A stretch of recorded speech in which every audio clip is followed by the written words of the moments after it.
kalau rumah tu dulu dia ada CCTV kan. Rumah akak tu lah ada CCTV. Mungkin kalau kita ambil balik dia punya record tu kan, and then kita tunjukkan kepada audience, agaknya dia orang kata, Puan JM ni gila kot. So tadi kita tengok Kak JM sampai tutup kedai, balik rumah semua kan. So sampai orang hampir datang kat rumah. Ya, betul. Tapi kita tengok kejayaan dia sekarang ni lain macam dia punya kebangkitan ni. So boleh kita nak tahu macam mana Kak JM boleh bangkit daripada titik terendah tu. Dia macam tahu kekuatan tu perlu ada pada setiap individu tu sendiri.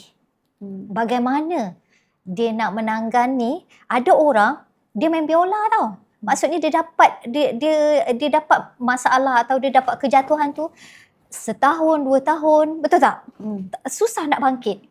Tapi alhamdulillah kebangkitan akak sebenarnya dia mesti ada proses dia. Apa big why tu? Dia ada big why dia tu. Dia ada big why tu. Kebangkitan akak tu, akak tengok balik lah anak-anak, suami dan especially mak bapak. Bila sebut mak bapak tu mulalah. Bila sebut mak bapak. Sebab ketika itu akak fikir, Kak JM kata, aku tak boleh macam ni. Aku tak boleh hanya duduk kat rumah, lepas tu dengan murung masa tu. Tak nak jumpa orang, semua-semua tak nak. Dia sebenarnya dalam situasi ni, kita banyak belajar sebenarnya. Bila kita banyak muhasabah. Bila kita duduk dekat rumah, bila kita tak ada kawan, yelah anak-anak pergi sekolah, suami kerja kan. Lepas tu kita pula tak nak jumpa orang, kawan-kawan lagi lah kan. Waktu macam ni lah kawan-kawan memang memang menjauh. Kita nak tengok kawan time macam ni lah. Nak tengok kawan time macam ni lah kan. So menjauh. So kita rasa macam, ya Allah, aku tak ada siapa-siapa. Tak ada siapa-siapa.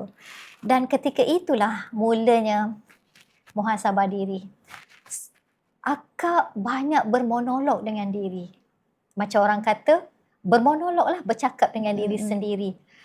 Kalau rumah tu dulu dia ada CCTV kan. Rumah akak tu lah ada CCTV.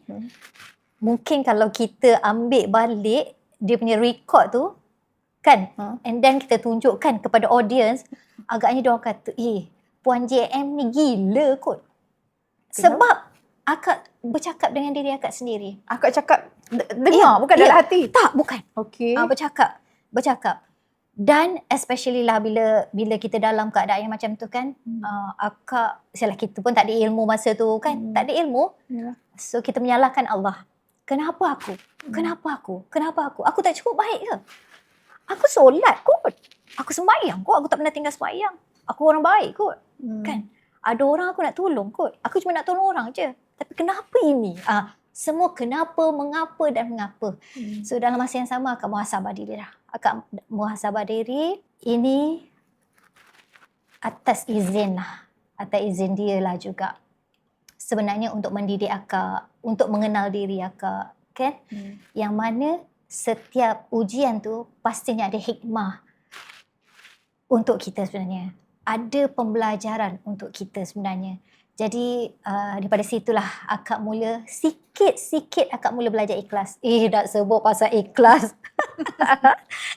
Nak sebut pasal ikhlas ni bukan aku ikhlas, bukan Ikhlas tu dia sampai tak boleh nak cakap. Dia di dalam lubuk yang dalam sangat sehingga kan kita tak tahu. Bukan. Ikhlas bukan dia cakap dengan mulut, tetapi ikhlas itu lahir daripada hati. Bukan senang nak ikhlas, bukan senang. Ini baru nak ikhlas ni, nanti teringat balik. Teringat balik nanti sakit hati balik. Itu kan dia berbolak-balik. Dia berbolak-balik sebab kita hamba. Sifat hamba lemah kan. Jadi tapi melalui ujian itu akak banyak belajar lah. Banyak belajar. Yang pertama adalah tentang syukur. Tentang syukur ni, kenapa akak cakap akak banyak belajar tentang syukur? Sebab bila Allah bagi ujian kan, ialah hutang, kita ada hutang dengan orang, nak kena bayar. Lepas tu pula kereta kena tarik. Yelah kan sebab kita dah tak ada bisnes kan. Yelah. Kereta kena tarik. Lepas macam-macam lah dia kan. Duit tak ada kan. Duduk kat rumah, bisnes tak ada kan. So macam-macam. Tapi sebab itulah kita ni sebenarnya kita kena ada waktu untuk menyendiri tau Di. Waktu menyendiri itulah kita selalu bercakap dengan diri sendiri, hanya kita dengan dia sahaja. So jadi ketika itulah akak mula muhasabah dan ketika itulah akak mula orang kata bermonolog dengan diri, dan di situlah akak belajar tentang syukur ni. So kat situ akak dapat jawapan yang mana kau ni JM, dia katakan yang sudah tu sudahlah. Yang dah berlalu tak berlalu lah. So apa yang ada hari ini engkau patut syukuri. Masih ada lagi suami, masih ada lagi anak-anak, masih ada keluarga. Ini yang kena syukur.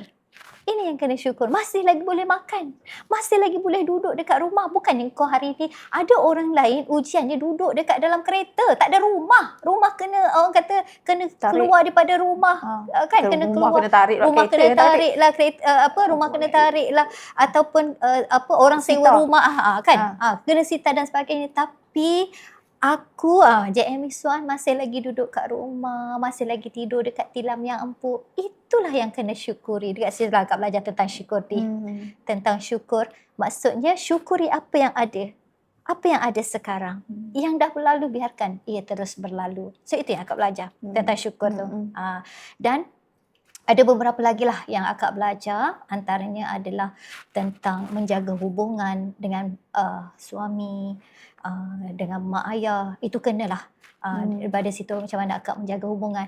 Dan ketika akak dalam kejatuhan, dalam titik terendah tu akak ni orang ni tak suka membaca tau. Tapi masa tu bila kita duduk dekat rumah, kita ada banyak masa kan. Dia bukannya tak nak kerja tau tapi semangat kita tak ada. Bila semangat kita tak ada, kau datanglah selori produk yang kau tak payah modal. JM, saya bawa produk ni. JM tolong jualkan. Kan tak nak buat apa lah. JM pandai cakap, JM cantik. Tapi ketika itu semangatnya ada dekat bawah, macam mana nak bercakap? Walaupun benda tu percuma. Betul.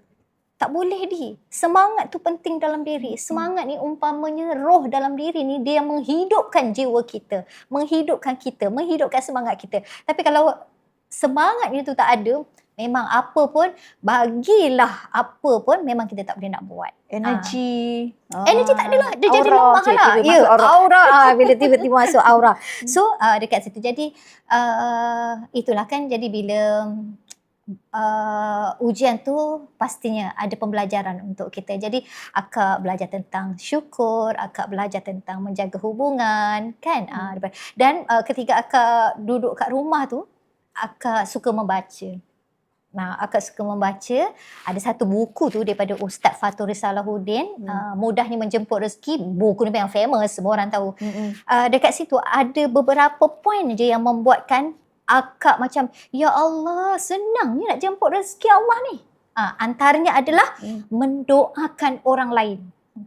Poin tu yang memang akak ambil dan poin tu yang memang akak amalkan, yang mana aku tak ada duit ni nak bagi kat orang, aku tak ada duit ni nak bagi kat sedekah kat orang, aku tak ada duit ni, aku pun bisnes aku tak ada, aku memang tak ada bisnes dah, jadi aku tak ada duit, tapi kita nak sedekah kan, nak buat sedekah juga kan. So mendoakan orang lain. Sedekah ni dia banyak bentuk tau dia meluas. So antaranya adalah mendoakan orang lain. Itu adalah satu sedekah yang mana apabila kita mendoakan orang lain, malaikat dan Allah akan kembalikan doa yang sama buat kita. So jadi akak ni dapat satu poin tu yang mana, ya Allah, senangnya nak dapat doa-doa daripada Allah. Doakan orang lain. Ya Allah, kayakan dia, ya Allah. Ya Allah, rezekikan dia banyak, ya Allah. Mewahkan rezekinya, ya Allah. Kalau dia hari ni ada bisnes, ya Allah, bisnes sukseskan, majukan, ya Allah. Itu.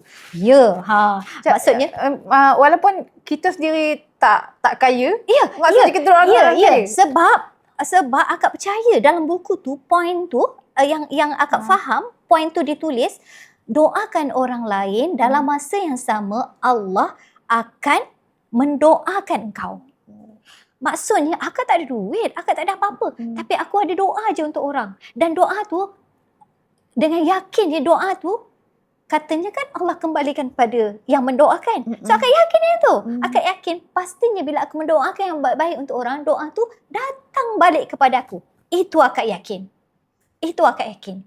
Kat situ point tu yang memang simple sangat di point tu, tapi itulah amalan akak. Deep. Yeah. Dia macam kalau kita fikir balik, kenapa kau tak doakan untuk diri kau? Kenapa kau nak doa untuk orang lain? So ada beza kita doa untuk diri kita dengan doa untuk orang lain. Ya, betul. Ya, betul. Of course lah, kita doa lah apa yang kita nak juga kan. Tapi jarang, yang itu basic lah. Itu basic. Yang basic kita tapi jarang kalau kita nak doakan orang lain kan. Betul tak? Jarang. Tapi sebenarnya mendoakan orang lain tu sebenarnya sangat bagus lah. Sebab apa yang kita doakan. Sebab tu orang kata kita ni kena doakan orang baik-baik. Sebab nanti doa tu balik kepada kita. Tapi kalau kita doakan orang tak baik-baik, bila kita doakan orang tak baik-baik, doa yang sama tu, doa yang tak baik dapat kat kita. Tu yang tak nak tu kan. Jadi kat situlah akak belajar mendoakan orang lain sampailah hari ni. Sebab tu kalau ditengok setiap kali akak punya perjumpaan ataupun akak punya ceramah-ceramah, mesti akak highlightkan tentang doa ni. Akak memang semua orang tahulah doa-doa JM ni kan memang masuk terus menyerap macam tu sebab daripada situlah sebenarnya akak belajar tentang mendoakan. Yang doa untuk diri kita tu memang kita selalu buat. Kita je kan. Dah biasa kita buat. Kan? Kita doa untuk kita je kan. Tak terfikir kan macam tu. Akak setiap kali akak keluar kan, bila akak mula dah semangat balik kan, akak keluar. Akak keluar rumah tu sebab apa? Sebab hanya untuk nak mendoakan orang yang berniaga je. Maksudnya orang kan buka-buka gerai kan. Kalau kita tengok tepi-tepi jalan jual pisang goreng, jual nasi lemak kan. Akak semata-mata akak keluar sebab akak nak tanda tangan, ya Allah, kau cepatkanlah balik pakcik ni jual nasi lemak ni, ya Allah, supaya dia dapat balik rumah, dia dapat berehat. Macam tu. Walaupun kecil tu, sebab doa ni yang paling best ni dia sebenarnya doa kepada orang lain yang orang tu tak tahu pun kita mendoakan. Macam tu. Bila kita tengok orang pun, kalau kita kat jalan ke hujan ke apa, kita tengok orang tengah struggle menghadap hujan, kita pun auto terdoa juga untuk dia kadang-kadang kan. Ya Allah, bagilah dia ni kan mudah kawasan. Contohnya macam tu lah. Ya, betul kan? betul.